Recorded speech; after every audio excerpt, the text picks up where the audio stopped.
jungle. Viva येथे जुन्या भांडणातून तरुणाचा निर्गुण खून, दारू पाजून डोक्यात दगड घालून संपवले.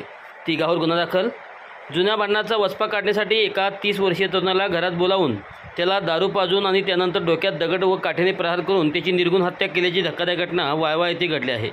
या भीषण घटनेची माहिती मिळताच उपविभागीय पोलीस अधिकारी अरुण पाटील यांनी तातडीने घटनास्थळी भेट देऊन तपासाच्या सूचना दिल्या आहेत.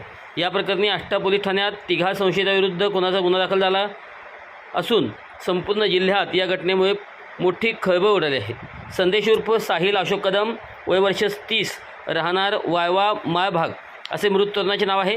या प्रकरणी त्याचे वडील अशोक भीमराव कदम, वय वर्ष 60 यांनी आष्टा पोलीस ठाण्यात फिर्याद दिली आहे. पोलिसांनी दिलेल्या माहितीनुसार संदेश कदम आणि संशयित आरोपीमध्ये गेल्या काही दिवसापासून जुन्या कारणास्तव वाद सुरू होता.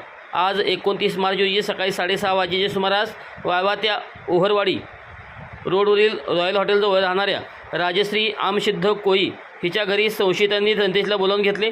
प्रथमेश उर्फ बबलू आमसिद्ध कोळी, अभिजित उर्फ सोन्या टुमक्या परीट आणि राजश्री कोळी या तिघांनी संगनमत करून संदेशला प्रथम दारू पाजली. तो नशेत असतानाच पूर्व वैमनस्यातून त्याच्यावर हल्ला चढवण्यात आला. आरोपींनी काठीने आणि दगडाने संदेशच्या डोक्यावर व तोंडावर बेदम करत त्याचा अत्यंत क्रूरपणे खून केला. हत्येनंतर पुरावा नष्ट करण्यासाठी त्याचा मृतदेह घरापासून काही अंतरावर नेऊन टाकण्यात आला.